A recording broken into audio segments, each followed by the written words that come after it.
C'est-à-dire bu ñu jëlee tey ci société bi nu mu bindoo. La jeunesse n'est que le reflet de notre société. Parce que quand on est jeune, on bénéficie d'une éducation, d'un encadrement sociétal. Donc si la société ne se prépare pas à avoir des jeunes modèles, c'est sûr que les jeunes ne sauront pas ce qu'on attend d'eux. C'est vrai. Si on prend le système éducatif, bu ñuy jàngale, on ne sait même pas bu ñu jàngale ça va servir à quoi après. dañu naan rek jàngal boo pare xamuñu fu ñu la jëmee. Donc même la société nu mu organisé wu amul issue bu ñu jox jeunes yi. loolu moo tax les jeunes et puis deuxièmement il y a aussi un phénomène d'acculturation. li ñu amoon comme culture il y a une influence considérable de sorte que suñu culture ñu ngi koy perte donc jeunesse bi day perte repère parce que pour jeune bi au lieu mu jël référence ci ku fi ne mais day jël référence koo xam ne nekku fi te xamul ne réalité bokkuñu donc kooku jeune boobu mënatul servir dëkkam parce que dañ ko perdre loo tous les repères ba pare amul benn lu ñuy wooyee c'est-à-dire espoir bi lañ commencé ñàkk loolu aussi dafay indi beneen phénomène de délaissement de la jeunesse. Donc tey qu'est-ce qu'il faut faire? Il faut que nos États amassent des politiques qui prennent en compte les jeunes du début à la fin. C'est vrai. Du début parce que quand on a une jeunesse, on a tous les éléments qu'il nous faut pour pouvoir développer un pays. C'est vrai. Tey boo leen jëlee en Europe, la population européenne elle est vieillissante. Mais pourquoi ñun ñuy dem di fay liggéey parce que population bi amul jeune bu doy pour mën a liggéey donc bu ñu demee Europe di liggéey surtout dëkk bi ñu dëkk mais loolu day fekk. Est-ce que manque de considération. waaw non manque de considération aussi ak ñàkk a xam parce que léeg-léeg nous agissons ponctuellement nous n'avons aucun programme sur le long terme ni da ngay naan sama jeunesse bii dans 20 ans mooy yore dëkk bi voici li ma bëggal sama jeunesse 20 ans bu jotee nga atteindre ko loolu mooy suñu différence ak asiatique yi dañu def à la base éducation d'abord ñëpp yaru ñëpp am lu ñu gëm ñëpp bëgg seen réew ñëpp fonk seen réew ñëpp nangoo liggéey ba pare ñu créer leen conditions yu mën a tax ñu liggéey su boobaa dafay am benn culture par exemple tey boo nee benn jeune noo xaalis dañ koy lijjanti yaa ngi koy yàq moom au lieu mu gëm ne liggéey mooy jox xaalis pour moom lijjanti mooy joxe xaalis donc yooyu yëpp ay manquements yu ñuy joxe la yoo xam ne warut a am ci société. C'est vrai ça. beneen aspect mooy jeune bi boo bëggul mu def dara yow bu ko jëfee. soo ne jeune bi bu mu fen yow bul fen boo fenee mu gis ne yaa ngi koy tere mu fen ëllëg dina fen ndaxte day roy ci yow donc mag yi nañ nekk roykaay pour jeunesse bi. D'accord. Merci beaucoup monsieur Kanouté Weuz comme moo ko jege tuuti par rapport ak li mu lii rek ñëw xam naa loolu moo nekk na daal bi non. oui c'est juste xam naa après ñu brosse rek. waaw après nga brosse rek. waaw sa brosse dina ma neex. waaw fii. yaa ngi mer. je pense bien que fii. teewal. non allez maa ko wax ma ci def fii jàmm la boobu. waaw je pense bien que fii monsieur Kanouté daanaka fa laay ñëwee quoi maanaam perte de repère boobu noonu xam nga dañuy am benn mot bi ñu foowee. naan Sénégal système LMD moo fi dox. par rapport ak avant danaan licence master doctorat mais léegi dañ koy foowee naan lutte musique danse. tu vois léegi comme li mu wax rek maanaam li naan xaalis léegi kenn du ko liggéey tey man mii tey comme li mu wax rek parents danaa dem leen jàngi. mais ñun xaw ma carrément man su ma jàngi après lan moo ci topp dama ko xam. mais aussi ba ci système boobu tamit day am benn barrage parce que tey man mu leer ma ne man tey mat lépp loo xam ne nii maanaam mbirum science la maanaam tey man biir na ma ne pour ma réussir si du yomb tey maanaam dina ma boole ak matière yëpp ñu boole ñu ko. barrage day bari. par rapport ak tey Europe dina xam ne carrément yow tu es né pour être nii da lay topp c'est pas keroog dama seetaan benn vidéo Messi boo xam ne xale bu ndaw la gars yi yàgg ko topp di ko defal interview gis nga léegi. parce que xam ne kii fii la jëm.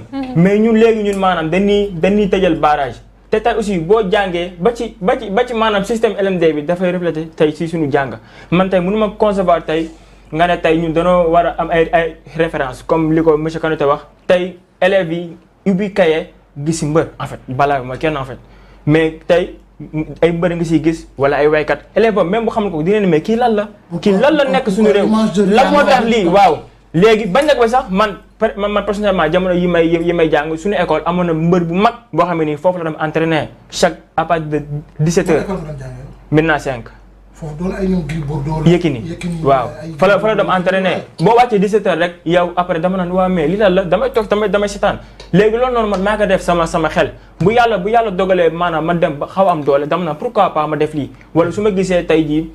koo xamee nii maanaam duñ ma ne kii moom moo tabax lii wala moo am lii non si jàngaloo ko amee wala si lii la topp dan naan mbër bi la wala musicien bi la wala lii bi dama naan kon léegi ñoom ñooy tekki fii ci réew mi ba pare tamit ñun jeunesse bi tey ñun est-ce que gars yi fëlal nañ ñu tey ñun balaa ñoo am débat jëmale ko ci jeunesse bi rek danoo wax maanaam peut-être que suñu joué la fekk ñu joué ay pari foot wala la fekk ñun suñuy bulow wala suñuy tux yamba wala suñuy délégance maanaam su ñun loolu rek lañu gars yi di wax ak aussi politiciens yi bu dee ñoom ñooy référence ñoom ñooy toog ci télé yi débat wala ñoom la ñuy déglu bu dee ñoom la ñuy déglu ñoo xam ne nii tey ku si wax lundi li nga wax mardi da ngay dëppoo ak li nga waxoon ba gars yi jëla fa wax boo xam ne nii maanaam du jub wala ñoom ñooy saagante wala ñoom ñooy tamandi dëmba à la fin y a de quoi avoir peur. d'accord merci beaucoup Weuz moom itam loolu mooy point de vue par rapport à la lutte bi Pa Ousmane yow itam nga nekk journaliste xam ce qui se passe dans la société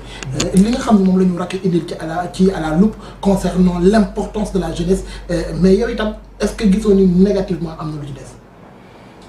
négativement oui bon xam nga tamit nag bu ñu topp aussi maanaam influence moo xam réseaux sociaux yi wala médias yi nouveaux médias yi jàpp ni lépp noonu la mel.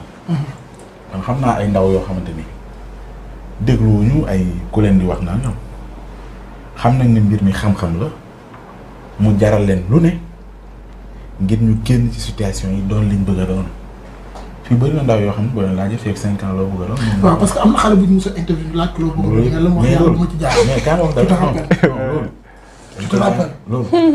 xale bi lan la waxoon la bëgg a doon. loolu daal na ku ne. xam nga loolu loolu xale boobu rek la mos a def saa bi. xam nga loolu souvent la koy indi. wax rek. xam nga loolu dañ ciy préparé xale. soo gisee ñu lay wax ni way dencante suñu demee ba ne yoolo comme ni ngeen ko yaakaaree ci sama diggante ak rakki.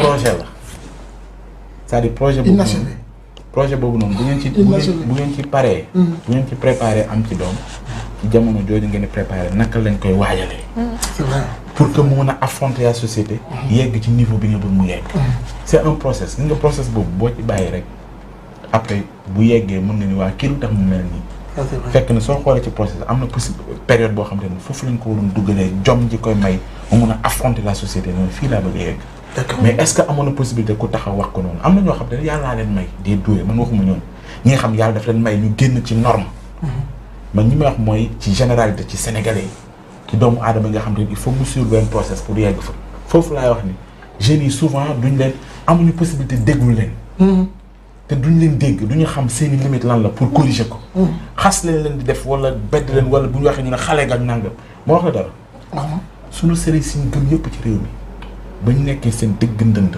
ci lañ tukkee àddina ba seen tur des ba léegi su ma waxee ne Cheikhul Islam parce que moom laa gën a xam ci kilifa yi bi mu am 21 ans la bind téere bi ñuy wax Ruhul Adab dund na ba amaat 75 ans te jamono jooju ma nga ko aussi te jamono jooju ma nga ko aussi 21 ans Cheikh Amadou Bamba bi mu woote fay bi boobu ñaata la am 29 ans la am macha Allah Cheikh Amadou Bamba bi mu woote mouridisme est-ce que amoon na 30 ans xam nga loolu mooy lan mooy facteur ni ñuy bëgg a bloquer naan jeune la 12 ans la am 25 loolu ce n'est pas rigoureux. donc yow si je comprends dafa am benn à la base dafa am lu war a am waaw dafa am fi ñu waroon suñu bu ma ne suñu mag ñi mais kilifa yi ci domaine bu mënti doon fi ñu waroon jafandu rek pour orienter ndaw yi ne leen fi ngeen ci tolloon nii c'est maintenant. foofu la loolu dafa leen di permettre gis nga loolu bu dëgëree ci ñoom. c'est fini xam nga lu ñuy doon. ay citoyens du monde ñoo xamante ne soxlawul ku nekk di recadrer parce que dañuy xam lan mooy seen dëgg-dëgg seen i cosaan ak seen i valeur mu nekk ak ñoom ba nga xamante ne fu ñu dem. ñooy orienter nit ñi de. waaye kenn du leen orienter kenn du leen dévier. loolu dafay fekk comme ni Cheikh Anta Diop doon wax. muy lan ne armez-vous jusqu'aux dents. loolu la yàgg a wax. xam-xam mu jaral lu ne. mais léegi est-ce que ndaw ñi li lay permettre nga yegg ci niveau boobu noonu jaral nañ ko léegi wala déet est-ce que tey conditions yi nga xam te ci la ñuy dund.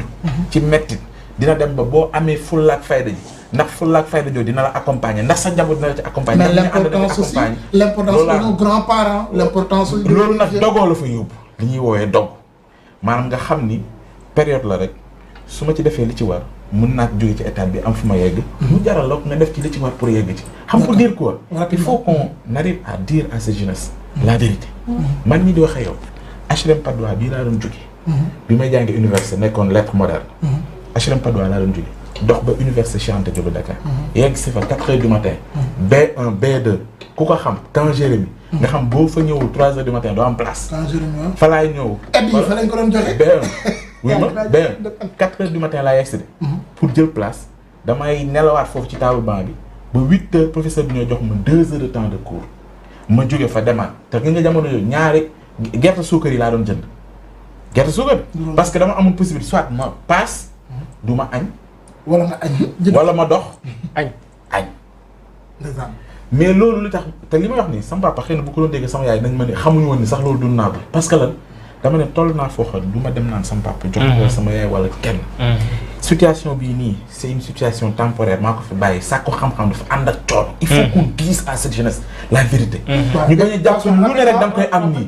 ñu jaay modèle yooyu. cheetetetet mais yow sa waay yow fu ñu la fekk yaa ngi ci kanamu ordinateur bi wala sa kanamu tablette ba sa téléphone portable lu xew mais damay lire ay information waaw xoolal boo bëgg am ay information yu leer nañ et en temps réel duggal ci www.senegal7.com ay information yu wóor man de maa ngi application Sénégal 7 lépp lu xew dama koy jot ci sama téléphone ci tàng bi te nag application Sénégal 7 am ko yomb na da ngay dugg ci Play Store wala Apple Store nga télécharger ko rek xam li xew ci réew mi ak la xew ci bitim réew te nag dara du la ci umpu. Vous voulez des informations en temps réel? Cliquez sur www.senegal7.com. Sénégal 7, le roi de l'information en temps réel.